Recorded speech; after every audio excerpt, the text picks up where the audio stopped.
Nous sommes de retour sur le plateau de Smartech pour accueillir notre gentleman, aspirant gentleman, en tout cas auteur d'un ouvrage qui porte ce titre, propos d'un aspirant gentleman. Vous êtes également président de l'agence Le Chiffre. Frédéric Rebet, bonjour. Bonjour Delphine. Aujourd'hui, et je l'ai annoncé, donc on vient là à l'instant de parler de l'apport des technologies dans le monde du sport. Ce sont des outils qui changent nos expériences. On a une actualité très riche en ce moment avec Roland Garros, l'Euro de foot et les JO, les Jeux Olympiques qui se profilent. Oui, vous l'avez montré de manière magistrale, la technologie, et en particulier la technologie numérique, aide de manière considérable le développement du sport. Mais à l'inverse, le sport, lui aussi, est un énorme contributeur de l'industrie numérique. Vous l'avez invité récemment, Robin Leproux, qui est l'ancien président du Paris Saint-Germain, homme de médias, vient d'ouvrir un espace de jeu, eSpot, en face du Louvre, consacré aux jeux vidéo, et avec un objectif intéressant qui est finalement de réunir les jeunes pratiquants, mais aussi leurs parents, quelque chose d'universel. Et donc c'est une initiative intéressante. Le sport est également numérique, puisqu'on parle de e-sport, et puisque vous venez de parler d'actualité, notamment des Jeux Olympiques, eh bien, pour la première fois, on va commencer à voir en préambule de ces Jeux Olympiques l'introduction progressive du sport numérique. Alors, le e-sport, il a ses stars, il a son public, qui est quand même considérable, et il a donc ses sponsors. Donc c'est une économie en plein développement. Et puisqu'on parle de sport donc, et de numérique, les deux sont intimement liés, on va le voir. On peut rappeler en introduction cette phrase que tout le monde connaît, qui est attribuée à Pierre de Coubertin, « L'important n'est pas de gagner, mais de participer ». Alors justement, on va, puisque le sujet qui nous intéresse aujourd'hui en tant qu'aspirant gentleman, c'est le fair play, on peut peut-être déjà donner une définition de ce fair play. Le fair play, on pourrait le traduire de manière assez simple et directe, le franc-jeu. Donc dans le franc, il y a une certaine franchise, il y a un certain respect des choses. Et on pourrait traduire le fair play par le comportement d'une personne qui respecte de façon loyale les règles d'un jeu ou d'un sport. Donc ça implique un certain nombre de choses. Oui, on a cité respect, loyauté, règles, et ce sont les règles qui finalement nous permettent de vivre en communauté. Si on a créé un code civil, si on a créé tout cela, c'est pour permettre de passer de la barbarie à une ère contemporaine. Et comment est-ce qu'on peut l'appliquer au monde numérique? Est-ce que c'est applicable au monde numérique? Ah, tout à fait, oui, puisqu'on doit, dans le monde numérique, on se rend compte que c'est sur quelques décennies. On parlait de sport et de fair play, ça débute dès le Moyen-Âge, même dès l'Antiquité, dans les Jeux Olympiques. Le monde numérique s'est créé en quelques décennies.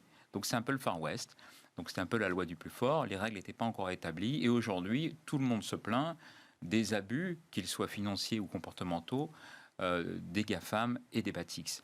On est en train de réguler tout cela, de régulariser. On parle beaucoup en ce moment de Joe Biden et de cette loi de taxation. Il n'y a pas que Joe Biden, il y a évidemment l'Europe, tout le monde est derrière. Le monde est en train de s'aligner, oui. On s'aligne, oui, oui. Et donc, on va créer finalement une sorte de handicap. C'est une pratique que l'on a dans le sport.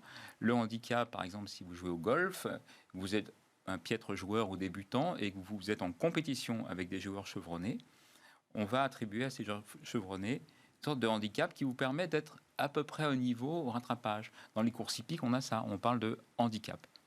Alors, pour rester fair play, est-ce que vous auriez un conseil de lecture qui pourrait nous guider ? On revient souvent dans l'histoire, c'est ça qui est intéressant. On se rend compte que ce que l'on vit aujourd'hui a déjà été mis en place dans l'histoire. Il y a un livre de Sébastien Nadeau qui s'appelle « Rompez les lances », donc lance en référence au tournoi de la chevalerie au Moyen-Âge. Alors ces tournois affrontaient souvent des personnalités importantes pour les royaumes divers. Il y avait des chevaliers, des comtes, des ducs, des princes et même des rois. Et il y a des rois qui mouraient. Dans l'histoire de France, on sait que quelques rois sont morts avec un coup de lance. Donc, on a décidé de mettre des règles pour canaliser cette violence, pour éviter de perdre quand même des pères du royaume. Et c'est le début, finalement, de ces règles, du fair play, de manière faire. Et Sébastien Nadeau lui-même, il parle aujourd'hui, il dit les Jeux Olympiques, c'est un peu la chevalerie moderne. Alors, qu'en reste-t-il aujourd'hui? C'est la grande question. Mais on va voir déjà quelles seraient les règles qu'on pourrait édicter aujourd'hui pour le fair play dans le monde numérique. Alors, dans le monde numérique, on va faire attention. On va faire attention aux autres parce que le monde numérique, et grâce à vous, on est tout à fait avisé de ce qui se passe, mais beaucoup de personnes ne comprennent pas complètement le monde numérique. Et donc, notre première règle, c'est de ne pas mettre à l'écart les gens qui maîtrisent moins les outils numériques. Donc on va toujours, dans les relations, qu'elles soient commerciales, qu'elles soient amicales, qu'elles soient tout simplement relationnelles, on va toujours faire très attention de ne pas tirer parti de cette prévalence de la maîtrise des outils numériques pour ne pas mettre les gens à l'écart. Ça, c'est une des choses importantes pour le gentleman.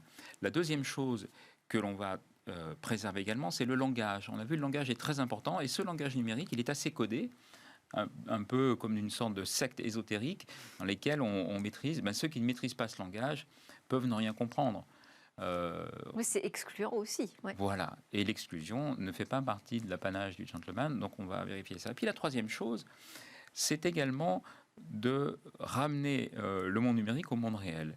On a parlé tout à l'heure, justement, on a parlé de football qui est sur le terrain et que l'on retrouve ensuite dans le monde numérique.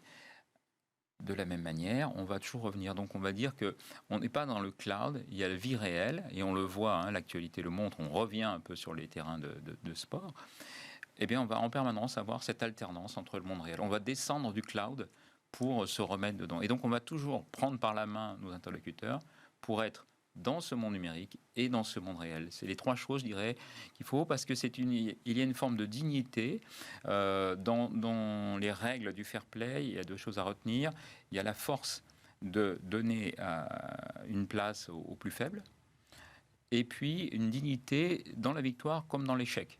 Le rugby, par exemple, un sport de voyous joué par les gentlemen, eh bien, quand les perdants ont droit à une haie d'honneur. Ouais. Et donc c'est un respect, voilà. Ça, c'est très important. Allez, d'un bon mot, une conclusion. Oui, les règles du sport et du monde numérique ont été beaucoup régies par les Britanniques et les Français dans cet affrontement séculaire. John Le Carré, donc, qui est anglais, dit on peut être les gentlemen fair play, mais aussi des enfoirés de perfide Albion. Merci beaucoup Frédéric Rebet. Je rappelle que vous êtes présidente de l'agence Le Chiffre et auteur d'un ouvrage que vous pouvez vous procurer si vous voulez en savoir plus sur comment se comporter en gentleman. Propos d'un aspirant gentleman. Merci Delphine Sabatier. Avec plaisir. À suivre, c'est l'innovation, une innovation qu'on dit révolutionnaire dans le monde de la photographie.